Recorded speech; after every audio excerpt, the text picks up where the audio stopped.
I call on Tánaiste Eamon Gilmore. This government was elected to solve the deep crisis that has been inflicted on our country. A crisis with its roots in the greed and recklessness of the banks and the developer class, and the irresponsibility and political opportunism of the party opposite that they supported. For too many of our people, this crisis is about surviving. Surviving a job loss, surviving with their business intact, providing for their children, keeping their home, keeping going. And what they really want to know, and the question that they would ask of every deputy in this House, is what are you doing to fix the problem? What are you doing by your actions to leave our country in a better situation than you found it?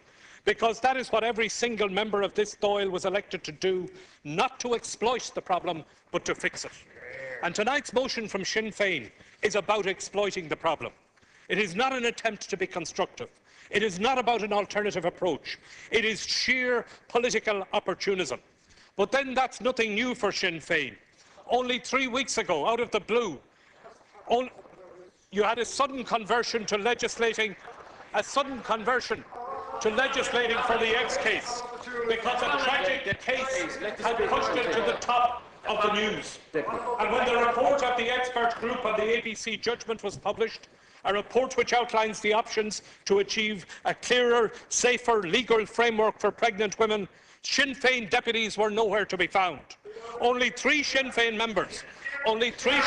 members bothered to speak on the report in the House, and then they asked for time allocated to that debate to be cut short. It seems that the party's passion only lasts as long as the next news cycle. No interest in solutions, just soundbites. This government was elected by the people on a single promise and with a single purpose: to solve the crisis and to do it in a way that is fair and balanced. Unlike others, the parties in this government has not promised fairy tale solutions to the complex problems our country faces. This is a three-pronged crisis: a banking crisis, a fiscal crisis and a jobs crisis, and we have to tackle all three. And we don't have the luxury of picking and choosing our fights. The Labour Party went to the people and entered government with the same mandate. We promised to fix the problem at the lowest possible cost, and we are doing so. We promised to fix our public finances, and we are doing so. We promised to do everything in our power to grow unemployment, and we are doing so. We never once said that it would be easy, and we never said it would be quick. Labour never told fairy tales or pretended that there was a magic bullet that could solve the crisis. No one solution. Deputies, please. Deputies. Deputies, please. Please, deputies. Can we have somebody, please? Deputies, please. No one solution. People who sent us here expect us to be serious. Now, if there are, if there are people who want to act the clown, go and act it somewhere else. There is no one solution like defaulting on our debts, which would only rebound on our children and their children. There's no one tax that someone else always pays that will make our problems go away. We are honest with the people. We said it would be difficult, that every single person would have to play their part, and that every aspect of public spending would be on the table, and that those who could afford to bear a greater share of the burden would do so. In this budget and the last, the government's priority was to protect the incomes of low and middle income households, while also making the necessary decisions to continue fixing our public finances and helping job creation.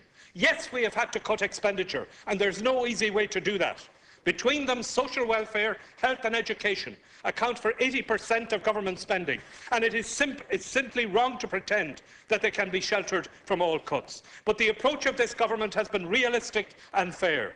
Social protection budget amounts for almost 40% of public spending, but was asked to contribute just 10% or thereabouts to the £3.5 billion adjustment. We have protected the most important payments for those who depend on social welfare. Their weekly rates are unchanged, and we found the money to reduce the ask from both health and social protection by £150 million in each case. We have protected class sizes for children, protected special needs and disadvantaged schools, protected household benefits for older people, protected as far as possible the aid we give to the world's poorest people, restored the budget for home helps and home care packages, reinvested €30 million in 6,000 childcare places for low-income parents, in school meals, in tackling child poverty in the most deprived communities, and in 10,000 extra places for people out of work. And yes, we've had to raise additional taxes, but we have done so in a way that raises more than €500 million from the assets and income of the highest earners.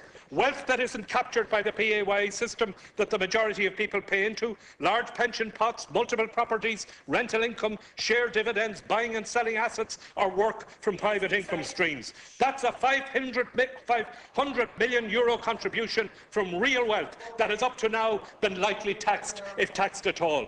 Because unlike the deputies opposite, the members of this government actually want to solve the problem. We don't magic figures out of the air like Sinn Féin and your pretend wealth tax. A wealth tax that you tell us excludes pension pots, family mansions and farms, or whatever else might lose you votes. Even Deputy Doherty has admitted that he can't say how much the tax would raise because Sinn Féin's tax proposals has more holes in it than its leader's biography. As for Fianna Fáil, their approach to this budget has been a tour de force in cynicism. When the country was high on the receipts from the property bubble that was rapidly overheating our economy, Fianna Fáil said it was all down to their economic genius. When the bubble burst, taking our banks and economy down with them, it was all the fault of Lehman Brothers. And now that you're in opposition, it's the fault of the government that was elected to clean up your mess.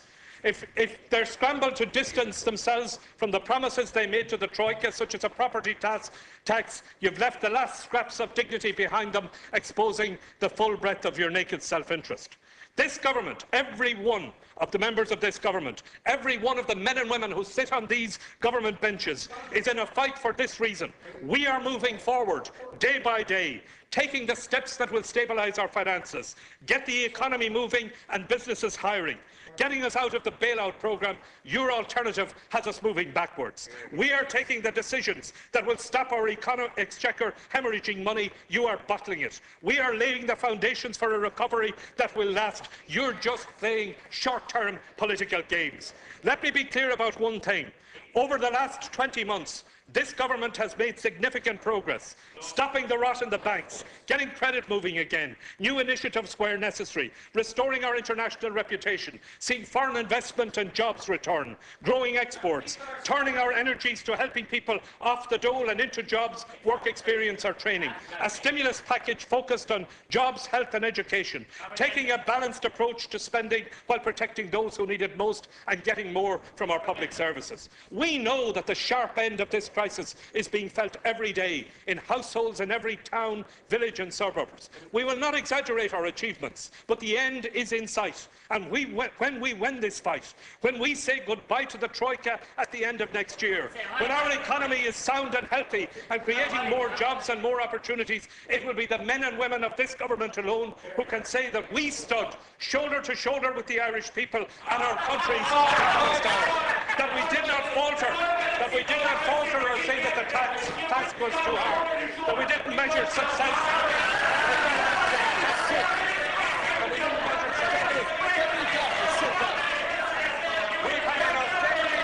Please sit down. Deputy Everett.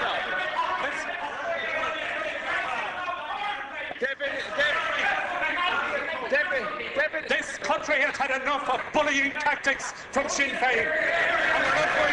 And we're not going to listen to your fairy tale economics on top of that. This government is solving this country's economic problems. We're going to continue with that mandate, and we are not going to